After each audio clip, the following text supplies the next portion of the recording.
Practice practice करना जरूरी है चंद टूल्स को लेके, या फिर मुस्तकिल से कोई मैं नई चीज सीखता जाऊं। यानी फॉर एग्जांपल जैसे मैंने एक टूल सीखा पब्लिक, जैसे अभी आपसे मैंने सीखा क्लैरिटी, कॉन्फिडेंस एंड पॉइस। अब मुझे कितनी इसकी प्रैक्टिस करनी है before moving towards another tool, क्योंकि ऐसा ना हो ना कि वो एक थ्योरिस्ट बन जाऊं मैं। यहाँ पे पब्लिक स्पीकिंग पे मैं डेल कार्नेगी भी है और जो है ना सबको मैंने पढ़ लिया, स्टीव जॉब्स पे भी किताबें पढ़ ली, बट जब मुझे स्टेज पे खड़ा किया किसी ने तो मैं बात ही ठीक नहीं है। कर सकता। सो ये मैं पूछना चाह रहा हूँ, ये क्योंकि अच्छा ये सवाल मेरे जहन में क्यों आया, because I have been a student of learning and development for more than a decade, और ये गलती मैंने बहुत की है। मुख्तलिफ सब्जेक्ट्स में बुक्स पढ़ी, and before implementing that those tools which I have learned in the book, I move on to the next book or to the next mentor or to the next documentary। अच्छा उसका भी मुसीबत क्या आई कि मैं theorist तो बहुत अच्छा बन गया, मतलब मुझसे बिठा के आप बातें कर लें, ठीक है ना, लेकिन जो जिस चीज की मैं बात कर रहा होता था वो चीज मेरे अंदर ही मुझे नजर नहीं आ रही होती।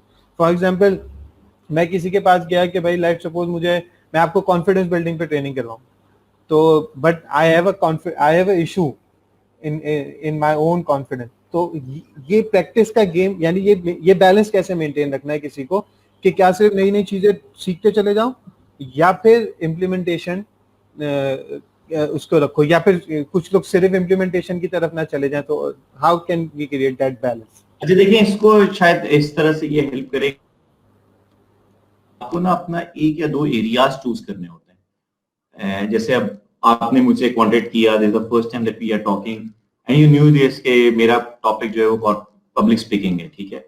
अब and this is something that I wanted कि 5-6 साल पहले आई डिसाइडेड कि भाई people would know me as a public speaking coach and trainer. तो आपका अपना एक या दो एरियाज जो है ना वो एक्सपर्टीज तो लाजमी होने चाहिए, और उसमें आपको अपनी रिसर्च, आपको अपनी इनोवेशन, आपको उसमें जो है ना मुख्तलिफ टूल्स आपको सीखते रहने चाहिए। तो मेरा अपना जो काम होता है वो क्या होता है, personally this is what I do, कि मैं रिसर्च वगैरह कर रहा होता हूँ, अपने उस पर कर रहा होता हूँ, किताबें पढ़ रहा होता हूँ। अच्छा क्या करता हूँ, जर्नल रखता हूँ अपना, मतलब ऐसे नहीं किताब पढ़ ली और रख दी मैंने, आगे कर रहा हूँ। आई कैप्चर दोज आइडियाज। तो अगर आप ये नहीं करते तो मैं कहूँगा कि इमीडिएटली इसको करना शुरू करें, start having a journal, points लिखना शुरू करें जो भी हैं, क्योंकि आप बाद में भूल जाएंगे।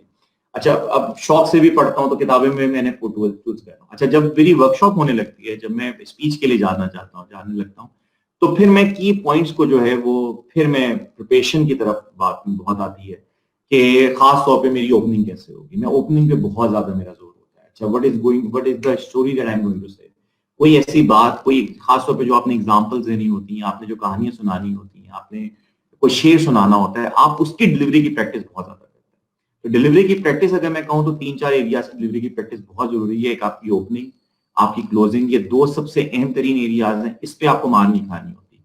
तीसरी चीज कि अगर आप कोई वहां पे एग्जाम्पल्स लेके आ रहे हैं, आप कोई स्टोरीज लेके आ रहे हैं, आप स्टैटिस्टिक्स वगैरह लेके आ रहे हैं, तो उसको जो है ना आपने एम्फेसाइज करके उसकी प्रैक्टिस जो है आपको करनी होती है, और उसमें आपको जो उस वक्त तक करते रहना है जब तक आपको वहां पे फ्लुएंसी आपको ना आ जाए।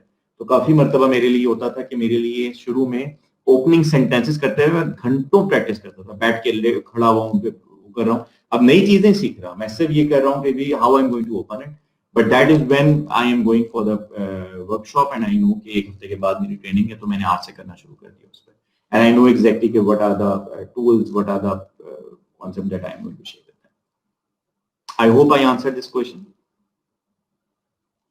बिल्कुल आपकी बात को इस पे भी सेकंड करूंगा। जैसे अभी वो एक्टर जो है इरफान खान, उनका इंतकाल हुआ, तो अदनान सिद्दीकी ने उनके बारे में शेयर किया था कि उन्होंने उनके साथ कोई मूवी की थी हॉलीवुड की ना, तो वो कह रहे हैं कि वो उनको एक लाइन का या दो लाइन का डायलॉग था, and he was keep rehearsing that dialogue ना। तो कह रहे हैं मैंने उनसे कहा इरफान साहब, तो उन्होंने कहा भाई ये तो दैट इज मस्ट सही ना, ये तो मतलब इससे नीचे तो काम होता नहीं। अच्छा उसमें